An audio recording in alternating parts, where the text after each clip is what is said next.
Hello everyone, welcome back to my channel. सबसे पहले तो आप सभी सब्सक्राइबर का, जो भी मेरे साथ नए जुड़े हैं, उनका तहे दिल से शुक्रिया इतना प्यार और सपोर्ट देने के लिए। और बहुत अच्छा ग्रो करने लगा है चैनल, अच्छा चैनल चलने लगा है, जो काफ़ी दिनों से इस पर मतलब अच्छे व्यूज़ नहीं आ रहे थे। तो सबसे पहले मैं आप लोगों को बता दूं कि जो CTET एंड TET प्रिपरेशन मेरा चैनल है, एजुकेशनल चैनल, तो वहाँ पे बहुत सारे कमेंट ऐसे आते हैं मेरे पास जिसके बारे में वीडियो बनाना उस चैनल पे मुझे अच्छा नहीं लगता है। क्योंकि कोई कोई टॉपिक ऐसा होता है ना जिसके बारे में सभी लोग जानते हैं, बस चंद लोग नहीं जानते हैं। तो कुछ लोग नहीं जानते हैं तो उन लोगों को डाउट रहता है, तो वो मेरे से क्वेश्चन करते हैं। और वहाँ पे जो सब्सक्राइबर है बहुत अधिक मात्रा में जुड़े हुए हैं, तो बहुत अधिक नहीं बोल सकती हूँ, लेकिन मेरे लिए बहुत अधिक ही है, मैं उसको बहुत अधिक ही मानती हूँ। 64,000 प्लस सब्सक्राइबर वहाँ पे है। तो वहाँ पे लोग कमेंट जो करते हैं, तो कुछ लोग, जैसे ब्रिज कोर्स के बारे में ही मैं वीडियो बनाई कल, तो ब्रिज कोर्स को लेकर कमेंट वहाँ पे कुछ लोग कर रहे थे कि मैम इस चीज़ को क्लियर कर दीजिए। अब एक कमेंट मेरे पास आया है, मतलब एक नहीं, इस तरह का कमेंट कई लोगों का आया है कि मैम हम लोगों ने प्राइवेट स्कूल से ब्रिज कोर्स करा है, तो क्या हम लोगों का वो ब्रिज कोर्स मान्य होगा। तो इसी टॉपिक पे आज मैं बात करने वाली हूँ। जितने भी बीएड धारी शिक्षक थे जो पढ़ा रहे थे किसी प्राइवेट स्कूल में और बीएड किए हुए थे और 1 to 5 में पढ़ा रहे थे, तो उन्होंने NIOS से ब्रिज कोर्स करा। जैसे NIOS से DLED लोगों ने करा, उसी तरह बीएड वाले को NIOS से ब्रिज कोर्स वहाँ पे करवाया गया। तो एकदम बहुत सिंपल सा इसका आंसर है कि अगर NIOS से प्राइवेट स्कूल से जिन्होंने DLED किया, उनका DLED शिक्षक नियोजन में मान्य है, तो आपका ब्रिज कोर्स उसमें मान्य क्यों नहीं होगा। 100% आपका ब्रिज कोर्स मान्य होगा। ब्रिज कोर्स का मतलब मैं कल बताई ही थी कि मतलब उसमें आपको, आपके अंदर जो बीएड में जो आपका सिलेबस है, उसमें जो बच्चों को, बड़े बच्चों को पढ़ाने के लिए सिखाया जाता है, मतलब 6 से लेके +2 तक के बच्चों के लिए, और 1 to 5 के लिए मतलब थोड़ा सा अलग है, जो बच्चों को पढ़ाना है तो उसका ट्रेनिंग, तो उसी चीज़ को पूरा कर दिया जाता है। 6 मंथ का वो कोर्स होता है ब्रिज कोर्स, तो 6 मंथ में आपको उस तरह से तैयार कर दिया जाता है कि आप 1 to 5 के बच्चे को भी आराम से हैंडल कर लो, आराम से पढ़ा लो। क्योंकि थोड़ा सा उनको पढ़ाना, जो 1 to 5 के बच्चे होते हैं उनको पढ़ाना बड़ा कठिन होता है। और बीएड वालों के लिए और हो जाता है, क्योंकि DLED वालों को ना उसी तरह से ट्रेंड किया जाता है कि 1 से लेके 8 तक में ही DLED वालों को पढ़ाना है। और बीएड वालों को बीएड वाले का लेसन प्लान भी होता है, तो बड़े बच्चों के साथ ही होता है। जनरली उनको हाई स्कूल में ही लेसन प्लान के लिए भेजा जाता है बीएड वाले को, और DLED वालों को मिडिल स्कूल में भेजा जाता है। और शुरू से ही वो 1 से लेके 8 तक के बच्चों को लेसन प्लान भी देके आए रहते हैं, तो वो उनको वो चीज़ मतलब बहुत अच्छे से वो कर पाते हैं।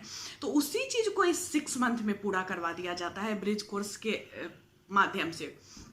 तो अगर आप पहले कर चुके हो, आपके पास डिग्री है, तो स्वाभाविक है कि आप उसी दिन से वो हुए, मतलब आपके पास डिग्री है, आपको फिर से वो डिग्री दोबारा लेने की कोई ज़रूरत नहीं है। आप अगर जाते हो स्कूल में तो आप उसी समय से ट्रेंड हो। वैसे बीएड वाले भी ट्रेंड है, अब तो अनट्रेंड नाम लेना ही नहीं है। अनट्रेंड शब्द तो अब शिक्षण के क्षेत्र से हट चुका है, क्योंकि अनट्रेंड टीचर को तो अब लेना ही नहीं है। वो तो अनट्रेंड और ट्रेंड की तो बात ही नहीं यहाँ पे होनी चाहिए। लेकिन फिर भी ब्रिज कोर्स की वजह से थोड़ा सा बीच में मतलब बोलने में हो जाता है, तो ये चीज़ें हैं। और मैं बताई थी, एक वीडियोस मेरा CTET प्रिपरेशन चैनल पे गया था कि जो नियुक्ति तिथि है शिक्षकों की, उनसे ही उन लोगों को प्रशिक्षित वेतनमान बीएड वाले को दिया जाएगा। तो उस पर DLED वाले लोगों का कमेंट आने लगा कि मैम क्या हम लोगों को नहीं दिया जाएगा। तो आप लोगों को तो दिया ही जा रहा है पहले से ही। बीएड वालों को था कि जो ब्रिज कोर्स वो लोग करते थे उसके बाद से उन लोगों को प्रशिक्षित वेतनमान देने का नियम था। लेकिन जब हाईकोर्ट में मामला गया तो उन लोगों को भी जो नियुक्ति की तिथि है तब से ही मिलने लगा। आप लोगों को तो पहले ही से मिलते आ रहा है, DLED वालों को तो, DLED वालों के लिए तो एक क्वेश्चन मतलब आना ही नहीं चाहिए। लेकिन उन लोगों को लगा कि शायद वो चीज़ हम लोगों के लिए नहीं होगा, तब तो मैम मतलब सिर्फ बीएड वाले के लिए बोल रही है। तो बीएड वाले के लिए मैं इसलिए बनाई क्योंकि बीएड का वो अपडेट था, बीएड के लिए वो नई चीज़ें थी कि जो जिले से डाटा मांगा जा रहा था, जितने भी बीएड वाले हैं 1 to 5 पे उनका, तो इसलिए मैं उस टॉपिक पे वीडियोस बनाई थी। तो मेरे हिसाब से आप लोगों का जो डाउट था इस मामले में सो क्लियर हो गया होगा। और जो प्राइवेट स्कूल से भी ब्रिज कोर्स किए हैं NIOS के माध्यम से, तो उनका ब्रिज कोर्स मान्य होगा, बाद में भी क्यों नहीं मान्य होगा। मतलब ये तो अस्पष्ट है, इसमें तो सोचने की कहीं से बात भी नहीं थी, क्योंकि जब प्राइवेट कॉलेज का NIOS DLED मान्य है तो NIOS ब्रिज कोर्स क्यों नहीं मान्य है, क्योंकि आप तो BEd करके आए हो, बस आपका ब्रिज कोर्स जो है सो NIOS से करवाया, तो NIOS से ही सबको करवाया गया था। जो सरकारी स्कूल में भी थे उनको भी ब्रिज कोर्स NIOS से ही करवाया गया था। तो मेरे हिसाब से आपका डाउट क्लियर हो गया होगा। और फिर से मैं एक बार आप सभी का तहे दिल से धन्यवाद करना चाहूँगी, जितने भी लोग मेरे साथ नए जुड़े हैं, मेरे जो नए सब्सक्राइबर हैं, और पुराने तो जो है सो तो मेरे साथ काफ़ी लंबे टाइम से बने हुए हैं। और मुझे बहुत खुशी होती है तब जब लोग मेरे इस चैनल को भी उतना ही सपोर्ट करते हैं जितना मेरे उन दोनों चैनल को पहले से कर रहे हैं। तो बहुत अच्छा लगता है, बहुत खुशी होती है चैनल जब ग्रो करता है। तो इस चैनल को जरूर सब्सक्राइब कर लीजिएगा, क्योंकि इस पे भी शिक्षा से रिलेटेड वीडियोज आएंगे। और हाँ, एक और चर्चा मैं करूँगी, मेरे एक भाई का कमेंट आया था उस चैनल पे, CTET प्रिपरेशन चैनल पे, कि मैम आप एक ही चैनल पे वीडियोज अपलोड करो, सब पे आप वीडियो अपलोड कर दे। तो शायद उनको प्रॉब्लम हुई होगी, होता है ना कि कभी उस पर आ गया तो उनको ऐसा लगा होगा कि मेरा मतलब मिस हो जाता है, कि इस वीडियो को हम मिस कर गए। तो उन्होंने ऐसा किया है कमेंट। तो मैं इसलिए ऐसा कर रही हूँ ना कि मैं स्टार्टिंग में ही बताई हूँ कि कुछ क्वेश्चन जो ऐसा होता है जो जिसका आंसर सारे लोगों को पता होता है, कुछ ही लोगों को नहीं पता होता है।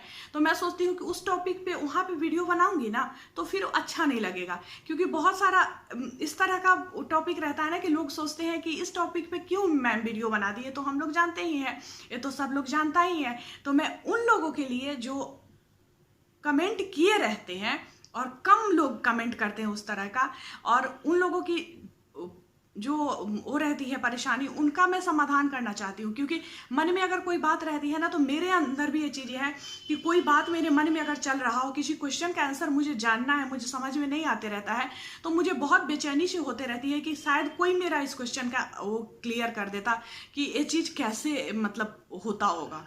तो जिज्ञासा जो मन में जानने की होती है ना, वो बहुत ज़्यादा परेशान मुझे बहुत ज़्यादा करती है। तो मैं सोचती हूँ कि कोई भी बात जो हमारे मन में होता है उसका आंसर हमें नहीं पता होता है, तो मतलब होते रहता है कि जल्दी से इसका आंसर क्लियर हो जाता।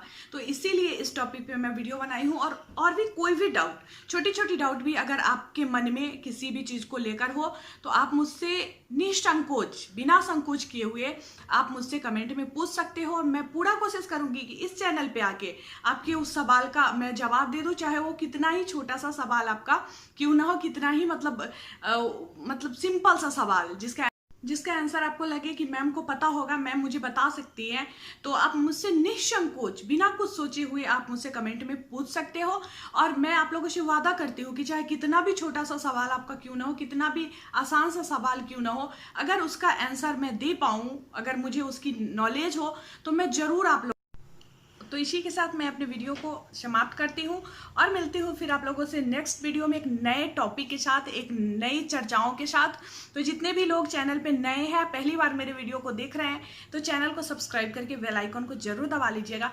यहाँ पे आपको ब्लॉग्स के साथ साथ शिक्षा से रिलेटेड चीज़ें देखने को मिलेगी, बहुत सारी मतलब जो जानकारियाँ हैं, सारे कैटेगरी का वीडियोज़ इस चैनल पर आते रहता है। मतलब मिक्स टाइप का वो है चैनल है, मतलब अलग अलग तरीके का वीडियोस आते रहेगा। तो फिर मिलती हूँ मैं आप लोगों से नेक्स्ट वीडियो में, तब तक के लिए बाय बाय।